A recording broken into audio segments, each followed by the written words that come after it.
नमस्कार दोस्तों, मैं निखिल भारद्वाज स्वागत करता हूं आपका अपने इस खास रियल एस्टेट शो में, जहां पर हम बात करते हैं रियल एस्टेट से जुड़ी लीगैलिटी, टेक्निकलिटी और कमर्शियल एस्पेक्ट्स के बारे में। आजकल हम बात कर रहे हैं बॉलीवुड मूवीज की और हम लेकर आते हैं आपके लिए चुनिंदा बॉलीवुड मूवीज और वहां से कुछ इंपॉर्टेंट सीन जो आपको अपनी रियल एस्टेट लर्निंग में मदद करते हैं। आज मैं लेके आया हूं आपके लिए एक और आइकॉनिक मूवी खोसला का घोसला, उसका वो चर्चित सीन जहां पर शेट्टी साहब जो मूवी में बापू के नाम से रोल कैरेक्टर प्ले कर रहे हैं और ये रोल नवीन निश्चल जी द्वारा किया गया है। वहां पर वो एक सीन में घुसते हैं और सीधा बोलते हैं आप पार्टी हैं या ब्रोकर। लेट्स अंडरस्टैंड कि इसके क्या मायने हैं। पॉइंट नंबर 1, पहला, शेट्टी साहब wants to make it very clear that he wants to clearly identify the person he is dealing with. वो कोई कंफ्यूजन नहीं चाहते थे, वो जानना चाहते थे कि वो किससे बात कर रहे हैं, जिस आदमी से वो बात कर रहे हैं, जिस आदमी से वो वहां पर उनको मीटिंग के लिए बुलाया गया है, क्या वो एक पार्टी है या वो एक ब्रोकर है। Point number 2, he wants to ascertain कि जिस भी आदमी से उनकी बात होगी he must be having ownership and decision making powers।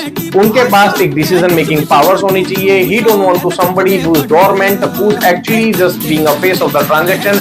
वो खाली एक निमित्त मात्र हैं, बल्कि उनके पास कोई डिसीजन लेने की पावर नहीं है। Point number 3, he don't want any sort of confusion into the transaction। जैसे ही वो उसमें आते हैं वो सीधा पूछते हैं कि आप पार्टी हैं या ब्रोकर। इसका मतलब आपके पास क्लियर अथॉरिटीज हैं, आप एक्चुअल ओनर हैं, और अगर आप नहीं है तो then he don't want to waste his time. जैसे कि आप इस सीन में देखेंगे, जैसे ही शेट्टी साहब ये सवाल करते हैं सीन में टेंशन बढ़ जाती है और फाइनली जब शेट्टी साहब को अपने आंसर नहीं मिलते he prefers to leave the table. Shetty साहब टेबल को और उस डील को छोड़कर चले जाते हैं। मैं लेके आता हूं आपके लिए पूरी सीन की इनसाइट, तब तक आप इस सीन को एंजॉय कीजिए। आप पार्टी है या ब्रोकर? सर क्या बात कर रहे हैं आप? आपसे तो मैं बात ही नहीं कर रहा। आप पार्टी है या broker? Party. Party. I hope you like the scene. Let's understand what is the real estate value. क्या इसमें रियल एस्टेट की लर्निंग छुपी हुई है। First, you need to understand कि आप किसी ट्रांजैक्शन में ब्रोकर से बात कर रहे हैं या पार्टी से बात कर रहे हैं। आजकल डील उतनी स्ट्रेट नहीं रह गई हैं। पहले जहां पर कंसल्टिंग एक ओपन फोरम होती थी, एक ओपन क्लॉज होता था, वहां पर कुछ ब्रोकरेज के क्लॉजेज होते थे। अब आपको एग्रीमेंट टू सेल के ऊपर ही प्रॉपर्टी सेल या ट्रांसफर करी जाती है, जिससे आपकी प्रॉपर्टी का प्राइस 10 से 12% और 15% तक भी किसी किसी केसेस में बढ़ जाता है। तो first you need to understand कि आप किसके साथ डील कर रहे हैं। पॉइंट नंबर 2, आपको डिसीजन मेकिंग पावर अथॉरिटीज का पता होना चाहिए। फॉर एग्जांपल, अगर आप किसी ऐसे आदमी के साथ बात कर रहे हैं जहां पर प्रॉपर्टी किसी इंडिविजुअल के नाम पर है, देन प्लीज असर्टेन कि आप उसी आदमी से बात कर रहे हैं जिसके नाम पर प्रॉपर्टी के पेपर्स हैं।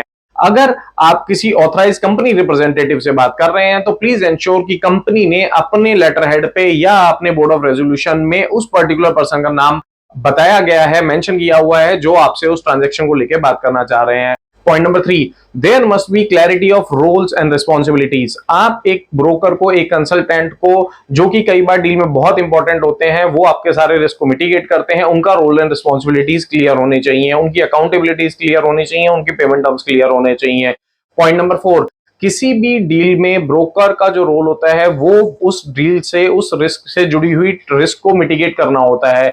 अगर एक आपका ब्रोकर जिसका बायर और सेलर पे अच्छी ग्रिप है, अच्छा होल्ड है, वो हमेशा आपको आपकी ट्रांजैक्शन के गैप को ब्रिज करने में मदद करेगा। वो मदद करेगा कि आपकी ट्रांजैक्शन स्मूथ से स्मूथ तरीके से हो जाए, जो भी पेमेंट्स हैं, जो भी ट्रांजैक्शन है, डॉक्यूमेंटेशन है, स्कोप ऑफ वर्क है, वो टाइमली कंप्लीट हो जाए। तो इसीलिए आपके ब्रोकर का, आपके कंसल्टेंट का क्रेडिबल होना बहुत जरूरी है। Last but not the least, broker is there to facilitate your deal. कोई भी ब्रोकर आपकी ट्रांजैक्शन में डील को फैसिलिटेट करने के लिए होता है, ना कि कंफ्यूजन क्रिएट करने के लिए। So having the right accountability, right credibility of a broker is must. Please एक ऐसे ब्रोकर से डील कीजिए जिनका मार्केट में अच्छा रेपुटेशन है, जिनकी क्रेडिबिलिटी हाई है, जिनकी अकाउंटेबिलिटी हाई है, so that tomorrow you don't land into any confusion। आप कल को किसी ट्रांजैक्शन में पैसे देने के बाद ना फंस जाएं या किसी एग्रीमेंट टू सेल करने के बाद ना फंस जाएं। I hope you like the content today.